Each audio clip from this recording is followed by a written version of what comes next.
എല്ലാവർക്കും നമസ്കാരം. ഭാരതത്തിൻ്റെ സുപ്രീം കോടതിയിൽ ഇന്ത്യയിൽ 25 ലക്ഷത്തോളം വരുന്ന സ്വർഗപ്രേമികളുടേതായിട്ട് ഒരു ഹർജി ഇക്കഴിഞ്ഞ ദിവസങ്ങളിൽ നൽകപ്പെട്ടു. അത് 1984 സ്പെഷ്യൽ മാരേജ് ആക്ട് പ്രകാരം സ്ത്രീയും പുരുഷനും തമ്മിലുള്ള വിവാഹബന്ധങ്ങൾക്ക് മാത്രം നൽകുന്ന നിയമപരിരക്ഷ, ആ നൽകുന്ന സ്പെഷ്യൽ മാരേജ് ആക്ടിൻ്റെ 4-ാം വകുപ്പ് റദ്ദ് ചെയ്യപ്പെടണമെന്നും മേലിൽ ഇന്ത്യയിൽ സ്ത്രീക്കും പുരുഷനും കിട്ടുന്ന വിവാഹ പരിരക്ഷ പെണ്ണിനും പെണ്ണിനും ആണിനും ആണിനും നൽകപ്പെടണമെന്നും പാശ്ചാത്യ രാജ്യങ്ങളിലേതുപോലെ സ്വർഗ വിവാഹങ്ങൾ ഭാരതത്തിലും അനുവദിക്കണം എന്നുമുള്ള ഒരു ഹർജിയായിരുന്നത്.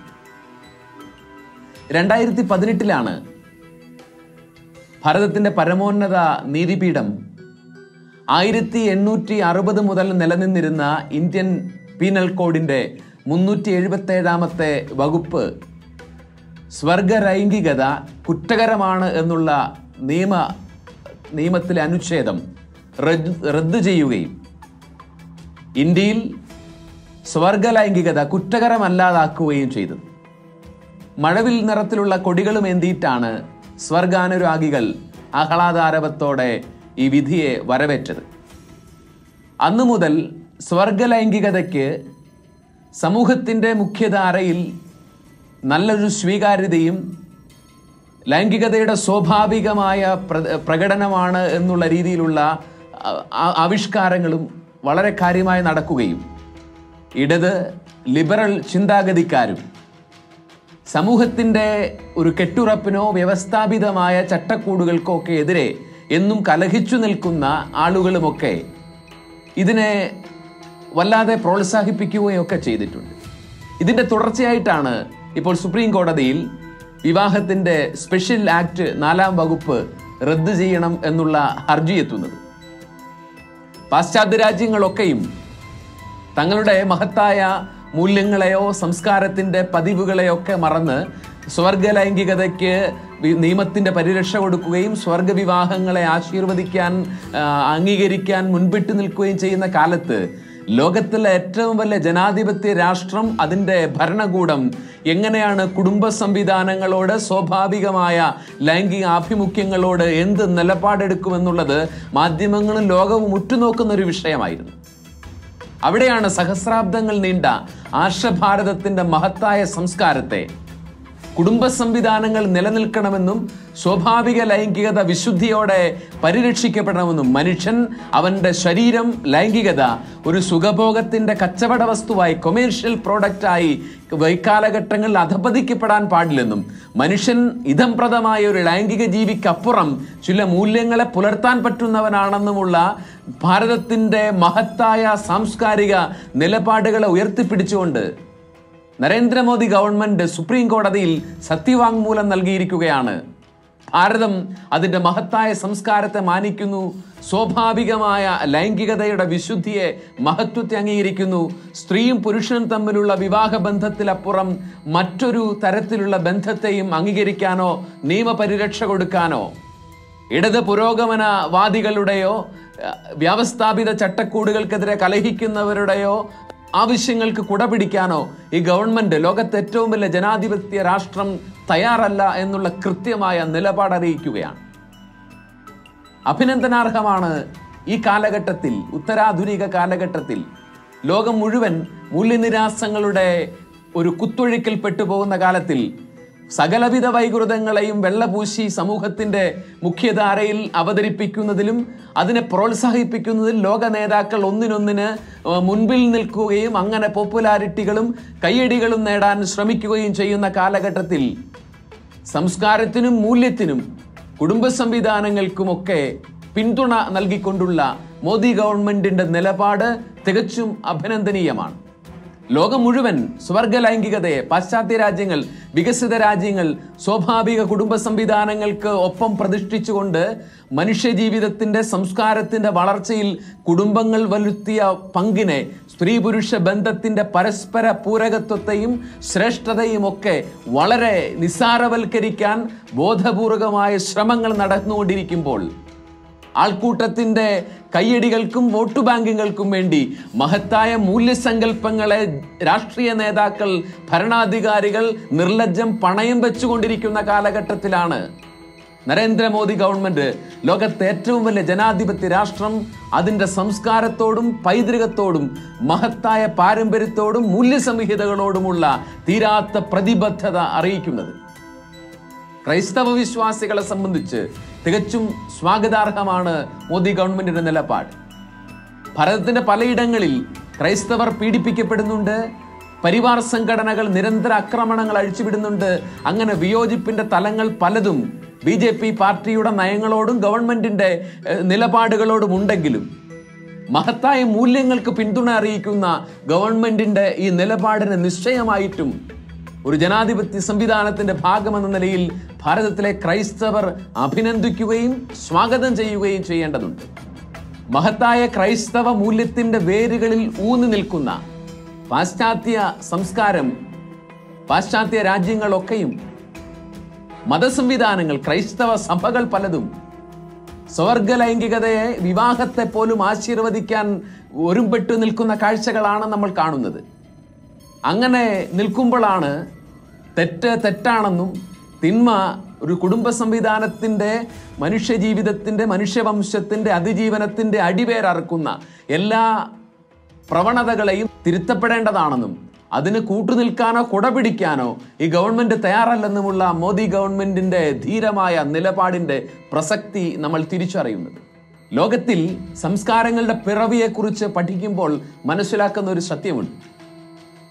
നരവംശ ഗവേഷകർ പറയുന്നത് മനുഷ്യൻ കാർഷിക വൃത്തി ആരംഭിച്ചിട്ട് 12,000 അതിനടുത്ത ഒരു കാലഘട്ടമായെന്നാണ്. കൃഷി ചെയ്യാൻ വേണ്ടി ഒരിടത്ത് താമസിച്ചപ്പോഴാണ് സ്വാഭാവികമായ കുടുംബ സംവിധാനങ്ങൾ വളരുകയും അതിൻ്റെ പ്രസക്തി സമൂഹത്തിന് ബോധ്യപ്പെടുകയും ചെയ്തത്. അങ്ങനെ കുടുംബങ്ങൾ രൂപപ്പെടുകയും മനുഷ്യൻ ഒരുമിച്ച് താമസിക്കുകയും ചെയ്തിടത്താണ് സംസ്കാരങ്ങളുടെ പിറവി എന്ന് പറയുന്നത്.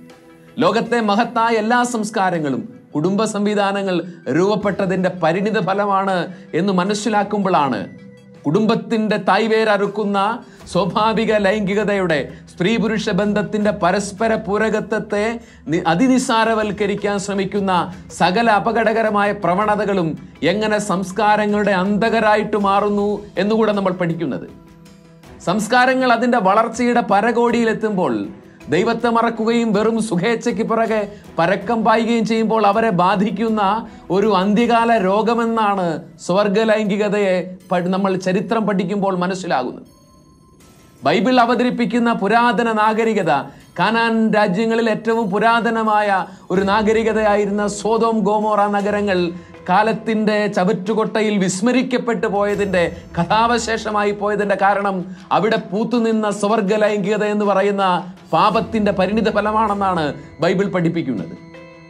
ഇനി പുരാതന ഗ്രീക്ക്, റോമൻ സംസ്കാരങ്ങളെ കുറിച്ച് ചിന്തിച്ചാൽ മഹത്തായി സംസ്കാരങ്ങളൊക്കെയും ഇന്ന് മേൽക്കൂര പൊളിഞ്ഞു വീണ കൽത്തൂണുകളുടെയും ചെരിഞ്ഞു കിടക്കുന്ന ഗോത്തിക് ശില്പങ്ങളുടെയും തൂണുകളുടെയും അവശേഷിപ്പുകളായിട്ട് മാറിയതെങ്ങനെയാണ്? ചരിത്രകാരന്മാർ പറയും ഈ സംസ്കാരങ്ങളൊക്കെ അതിൻ്റെ പരകോടിയിൽ നിന്നപ്പോൾ അവിടെ സ്വർഗ ലൈംഗികതയും ലൈംഗികതയുടെ സകല ആഘോഷങ്ങളും കുത്തഴിഞ്ഞ രീതിയിൽ നടക്കുകയും മനുഷ്യനെന്നാൽ അരച്ചാൺ നാക്കും 3/4 ചാൺ ലിംഗവും 1 ചാൺ വയറുമുള്ള ഒരു ജീവി മാത്രമാണെന്നും അതിൻ്റെ സുഖങ്ങളെ തൃപ്തിപ്പെടുത്തലാണ് നരജന്മത്തിൻ്റെ അന്തസത്തയെന്നും ഒരു വിഭാഗം തെറ്റിദ്ധരിച്ചപ്പോൾ ഈ സുഖങ്ങളുടെ ഒക്കെ പുറകെ പരക്കം പാഞ്ഞതിൻ്റെ പരിണിത ഫലമാണ് ഇന്ന് ചെരിഞ്ഞ തൂണുകളും പൊളിഞ്ഞു വീണ മേൽക്കൂരകളുമായിട്ട് വിശ്വവിഖ്യാതമായ സംസ്കാരങ്ങളൊക്കെയും അവശേഷിച്ചു പോയതെന്നാണ് ചരിത്രം പഠിപ്പിക്കുന്നത്. അപ്പോൾ മനുഷ്യവംശം ഇക്കണ്ട പതിറ്റാണ്ടുകളുടെ അല്ലെങ്കിൽ സഹസ്രാബ്ദങ്ങളിലൂടെ നേടിയ സകല നേട്ടത്തിൻ്റെയും മൂല്യസംഹിതകളുടെയും പുരോഗതികളുടെയും അടിവേരറുക്കുന്ന സ്വാഭാവിക ലൈംഗികതയുടെ നിരാസത്തെ ലോകത്തിലെ ഏറ്റവും വലിയ ജനാധിപത്യ രാഷ്ട്രം വളരെ വസ്തുനിഷ്ഠമായി സമീപിക്കുകയും സ്വാഭാവികമായ കുടുംബ സംവിധാനങ്ങളുടെ വിശുദ്ധിയെ തിരിച്ചറിയുകയും ചെയ്യുന്നു എന്നുള്ളതാണ് നമ്മളിവിടെ മനസ്സിലാക്കേണ്ടത്. പടിഞ്ഞാറൻ രാജ്യങ്ങൾ ക്രൈസ്തവ മൂല്യങ്ങളുടെ, സുവിശേഷ തത്വങ്ങളുടെ മഹത്തായ അടിത്തറമേൽ പണിതുയർത്തപ്പെട്ടതൊക്കെയും ഇന്ന് വൈകൃതങ്ങൾക്ക് കുടപിടിച്ചു നിൽക്കുന്ന കാഴ്ചയാണ് കാണുന്നത്. എന്തിന് ക്രൈസ്തവ നേതാക്കൾ പോലും ജർമ്മനിയിൽ ജർമ്മൻ ബിഷപ്സ് കോൺഫറൻസ്, ഫ്രാങ്ക്ഫർട്ടിൽ കൂടിയ ജർമ്മൻ ബിഷപ്സ് കോൺഫറൻസ് പോലും സ്വർഗവിവാഹങ്ങൾ അംഗീകരിക്കണമെന്നുള്ള നിലപാടെടുക്കുന്നത് വേദനയോടെയാണ് വിശ്വാസികളുടെ സമൂഹം കാണുന്നത്. വിശുദ്ധ ബൈബിളിന്, അത് പഴയ നിയമവും പുതിയ നിയമവും, മ്ലേച്ഛത എന്ന് അസന്നിഗ്ധമായി പറയുന്ന സ്വർഗ ലൈംഗികതയ്ക്ക് എങ്ങനെയാണ് ഒരു ക്രൈസ്തവ വിശ്വാസത്തിന്റെ അടിത്തറമേൽ നിന്നുകൊണ്ട് നമുക്ക് അംഗീകാരം കൊടുക്കാൻ പറ്റുന്നത്? ആദിമസഭയുടെ പാരമ്പര്യം, സഭാപിതാക്കന്മാരുടെ പഠനങ്ങൾ, മാർപ്പാപ്പമാരുടെ പ്രബോധനങ്ങൾ, കത്തോലിക്ക സഭയുടെ മതബോധന ഗ്രന്ഥം, ഇതൊക്കെയും തിന്മയായിട്ട് തന്നെ അസന്നിഗ്ധമായിട്ട് സ്വർഗലൈംഗികതയെ കാണുന്നുണ്ട്. 2021 ഫ്രാൻസിസ് മാർപ്പാപ്പ ഒപ്പുവെച്ച വിശ്വാസ തിരുസംഘത്തിന്റെ ഒരു പ്രബോധന രേഖയുണ്ട്. സ്വർഗവിവാഹങ്ങളെ കുറിച്ചുള്ള നിലപാട് വളരെ കൃത്യമായി അവിടെ പരിശുദ്ധ കത്തോലിക്ക സഭയുടെ വിശ്വാസ തിരുസംഘം വ്യക്തമാക്കുന്നുണ്ട്. അവരവിടെ ഈ സ്വർഗവിവാഹങ്ങളെ ആശീർവദിക്കണം എന്നുള്ള അഭിപ്രായത്തോട് ഉള്ള കൃത്യമായ മറുപടി ഇങ്ങനെയാണ് പറയുന്നത്: we cannot bless a sin. പാപത്തെ ആശീർവദിക്കാൻ, പാപത്തെ കൗദാസികവൽക്കരിക്കാൻ സഭയ്ക്ക് കഴിയുകയില്ലെന്നുള്ളതാണ് നിലപാട്. അങ്ങനെയുള്ള നിലപാടുകൾ കൃത്യമായി കാലത്ത് പരിശുദ്ധ കത്തോലിക്ക സഭ എടുക്കുമ്പോൾ ഒരു കത്തോലിക്ക വിശ്വാസി എന്ന നിലയിൽ, ക്രൈസ്തവ വിശ്വാസി എന്ന നിലയിൽ വിശുദ്ധ ബൈബിൾ ജീവിതത്തിന്റെ അടിസ്ഥാന പ്രമാണങ്ങളായിട്ട് സ്വീകരിക്കുന്ന വ്യക്തികൾ എന്ന നിലയിൽ വൈകൃതങ്ങളെയും ലൈംഗികതയുടെ സ്വാഭാവികതയ്ക്കെതിരായ ചോദനകളെയും നിലപാടുകളെയും ആദർശവൽക്കരിക്കാനും അത് കുടുംബ സംവിധാനങ്ങൾക്ക് തകർക്കുമാറ് മുഖ്യധാരയിൽ മുൻനിരയിൽ പ്രതിഷ്ഠിക്കാനുമുള്ള അരാജകവാദികളുടെയും ഇടത് പുരോഗമന തലതിരിഞ്ഞ ആശയക്കാരുടെയും പ്രവണതകൾ ആശങ്കയോടെ മാത്രമേ ഒരു വിശ്വാസിക്ക് കാണാൻ സാധിക്കൂ. അവിടെയാണ് ഒരു ജനാധിപത്യ ഗവൺമെന്റ് സുധീരമായ നിലപാടെടുക്കുന്നത്. ഈ രാഷ്ട്രത്തിന് മഹത്തായ ഒരു സംസ്കാരമുണ്ട്, ഈ രാഷ്ട്രത്തിന് മഹത്തായ ഒരു മൂല്യസംഹിതയുണ്ട്. ഇത് സഹസ്രാബ്ദങ്ങളായിട്ട് കൊണ്ടുവന്ന കുടുംബ സംവിധാനങ്ങളുടെ മേൽ പണിതുയർത്തിയ സാംസ്കാരിക മൂല്യങ്ങളെ തകർക്കാൻ ആരെയും അനുവദിക്കുകയില്ലെന്നുള്ളതാണ്. കയ്യടിക്ക് വേണ്ടി പാപത്തിന് കുടപിടിച്ചു കൊടുക്കുക എന്നുള്ളതല്ല ക്രൈസ്തവ ജീവിത ശൈലി എന്ന് പറയുന്നത്. അതെല്ലാ മതനേതാക്കളും അജപാലകരും ഒക്കെ മനസ്സിലാക്കേണ്ടതുണ്ട്.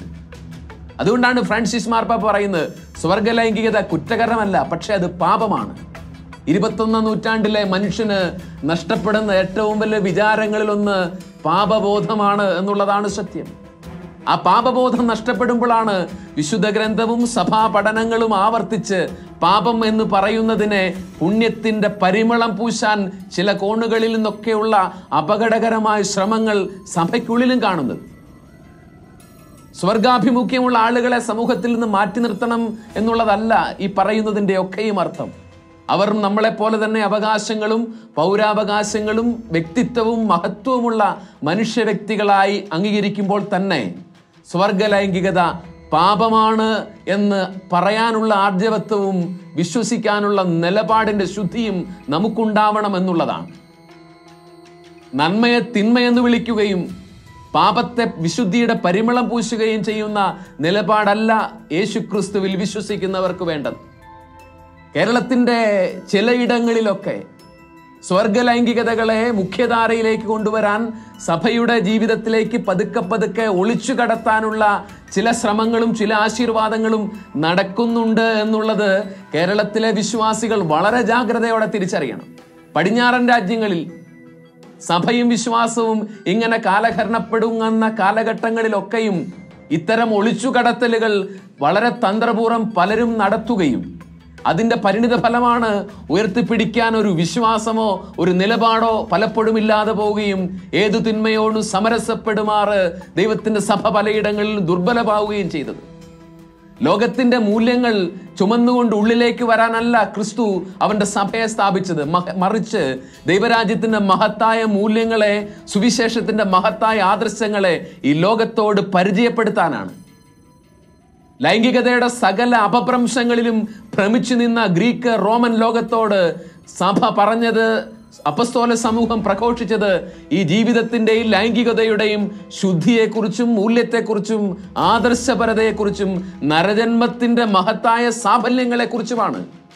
അതെല്ലാ കാലത്തും പറയാനും ഉയർത്തിപ്പിടിക്കാനുമുള്ള ബാധ്യത ഈ സുവിശേഷത്തിൽ വിശ്വസിക്കുന്ന സകല സമൂഹത്തിനുമുണ്ട്. അത് ചെയ്യാതെ അപഭ്രംശങ്ങളെ ചുമന്നുള്ളിലേക്ക് കൊണ്ടുവരുന്നതിനെ ആദർശവൽക്കരിക്കുകയും മാനവികതയുടെ വിശാല അടയാള മുദ്രകൾ അവയ്ക്ക് മേലെ ചാർത്തുകയും ചെയ്യുന്നത് ഒളിച്ചുകടത്തലാണ് എന്ന് നമ്മൾ തിരിച്ചറിയണം. അങ്ങനെ അപഭ്രംശങ്ങളെയും അധാർമികതയും വിശുദ്ധ വേദപുസ്തകവും സഭയുടെ ആ വിശ്വാസ ചരിത്രവും പാരമ്പര്യങ്ങളും തിന്മയെന്ന് വിളിച്ചതിനെയും എവിടെയൊക്കെ ഒളിച്ചു കടത്തിയിട്ടുണ്ടോ അതൊക്കെയും അങ്ങനെയുള്ള ഒളിച്ചു കടത്തലുകളും അതിന് കൂട്ടുനിന്നവരും കുലം മുടിച്ചിട്ടേ ഉള്ളൂ എന്നുള്ളത് നമ്മൾ മനസ്സിലാക്കണം. അതുകൊണ്ട് ലോകത്തിലെ ഏറ്റവും വലിയ ജനാധിപത്യ രാഷ്ട്രം വളരെ സുധീരമായിട്ട് അതിന്റെ നിലപാട് വ്യക്തമാക്കിയെങ്കിൽ യേശുക്രിസ്തുവിൽ വിശ്വസിക്കുന്നവർ, വിശുദ്ധ വേദപുസ്തകത്തെ ദൈവത്തിന്റെ വചനമായി അംഗീകരിക്കുന്നവർ, പരിശുദ്ധ കത്തോലിക്കാ സഭയുടെ വിശുദ്ധ പാരമ്പര്യങ്ങളിൽ പിൻചൊല്ലുന്നവർ, പാപകരമായ സംസ്കാരങ്ങളുടെ അന്ത്യഘട്ടത്തിൽ പ്രത്യക്ഷപ്പെടുന്ന വിനാശത്തിന്റെ അടയാളങ്ങളെ തിരിച്ചറിയുക തന്നെ ചെയ്യണം. അവയ്ക്കെതിരെ നിതാന്ത ജാഗ്രത പുലർത്തണം. ഒരാളെയും വെറുക്കുകയല്ല, മാറ്റി നിർത്തുകയല്ല, മറിച്ച് മനുഷ്യ ജീവിതത്തിന്റെ, മനുഷ്യവംശത്തിന്റെ തന്നെ നിലനിൽപ്പ് സ്ത്രീക്കും പുരുഷനും തോന്നുന്ന പരസ്പരാകർഷണങ്ങളാണ്. അങ്ങനെയാണ് വ്യക്തികൾ ഒരുമിക്കുന്നത്, ലൈംഗികത അതിന്റെ സ്വാഭാവിക ലക്ഷ്യം നേടുന്നത്, കുഞ്ഞുങ്ങൾ ഉണ്ടാവുന്നത്, വംശം നിലനിൽക്കുന്നത്. അത് മറന്ന് പരസ്പരാസക്തിയാൽ ഒരേ ലിംഗത്തിൽപ്പെട്ടവർ ഭ്രമിച്ചു വശായാൽ കുടുംബം എങ്ങനെ ഉണ്ടാവും? ഈ തലമുറ, മനുഷ്യവംശം എങ്ങനെ നിലനിന്നു പോകും?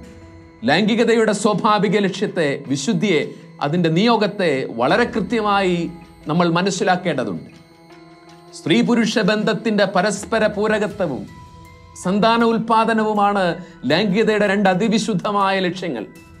ആ സ്വാഭാവിക ലക്ഷ്യങ്ങൾ നിറവേറ്റാത്ത ഏത് ലൈംഗികതയുടെ പ്രകടനങ്ങളും പാപമാണ്, ലക്ഷ്യം തെറ്റിയ ലൈംഗികതയുടെ ഉപയോഗമാണ് എന്നുള്ളതാണ് നമ്മൾ മനസ്സിലാക്കേണ്ടത്.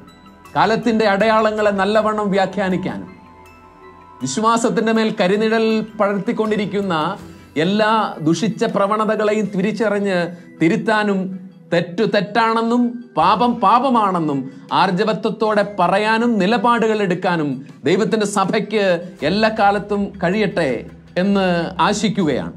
ഒപ്പം ലോകത്തിലെ ഏറ്റവും വലിയ ജനാധിപത്യ രാഷ്ട്രം അതിൻ്റെ പൈതൃകത്തോട്, സംസ്കാരത്തോട് നീതി പുലർത്തിയിട്ടുണ്ട്.